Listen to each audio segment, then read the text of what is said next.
ilmu Al-Quran, yaitu mengetahui awal surah, awal ayat dalam berbagai topik yang pertama kali diturunkan dan nanti yang terakhir diturunkan. Jadi mana ayat yang pertama diturunkan, surat yang pertama diturunkan, dan nanti beliau merinci semua topik kajian, ayat peperangan, mana yang duluan, mana yang belakangan, dan seterusnya. Di kitab ini merupakan kitab Ulumul Quran yang membahas masalah ini secara rinci dan detail. Kalau kitab-kitab lain membahasnya secara global saja, maka beliau sebutkan semua riwayat yang terkait. Kalau memang ada riwayat satu dengan lainnya kontradiktif dia secara lahiriah, maka bagaimana cara penyelesaiannya? Beliau tawarkan yang disebut dengan teori kompromi, al-jam'u wa taufiq. Karena ilmu ini begitu pentingnya, maka tokoh pertama yang menulis itu adalah Al-Imam Asy-Syafi'i rahimahullah. 2 jilid besar, diberi judul dengan Ikhtilaful Hadis. Dilanjutkan oleh Al-Imam Ibnu Qutaibah Ad-Dinawari yang wafat 276 Hijriah. Beliau beri judul bukunya Kitabu Ta'wil Mukhtalifil Hadis. Ulama berikutnya menyebutnya hadis yang kontradiktif secara lahiriah dengan sebutan hadis-hadis muskil.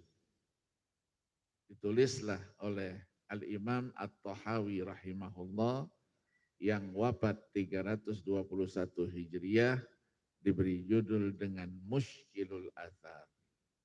Nah, hadis-hadis muskil itu perlu dijelaskan bagaimana penyelesaiannya.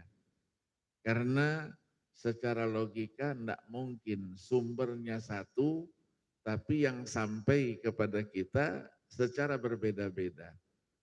Maka perlu ada penjelasan. Muncullah tokoh namanya Ibnu Fawraq, menulis buku Muskilul Athar wa Bayanuhu.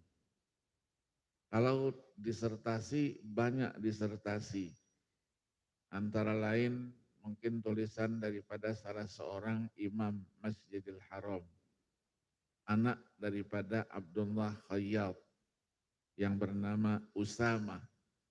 Usama dulu sering ngaji sama saya kepada Syekh Muhammad Yasin Isa Al-Fadani.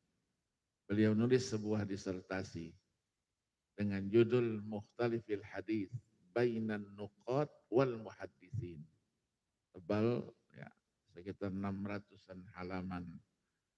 Nanti kita temukan riwayat-riwayat yang di sini.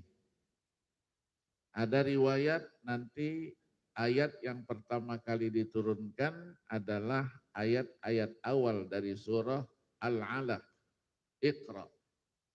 Bismi rabbikal ladzi khalaq, khalaqal insana min 'alaq, iqra wa rabbukal akram. Ada yang mengatakan riwayatnya sampai di situ. Riwayat lain sampai dengan 'allamal insana ma lam ya'lam. Nanti ada riwayat yang menjelaskan bahwa surat yang pertama kali diturunkan adalah surah Al-Muddathir. Padahal Al-Muddathir itu adalah surah yang kedua diturunkan. Maka di sini nanti penjelasannya, kalau Iqra itu diturunkan adalah bukti kenabian beliau. Maka Al-Muddathir bukti kerasulan beliau. Nah, disebutkan oleh beliau secara jelas di sini bahwa fa'amma awwaluhu fa fi sahihil Bukhari. Ini di dalam kitab Sahihil Bukhari. Hadis nomor 4671.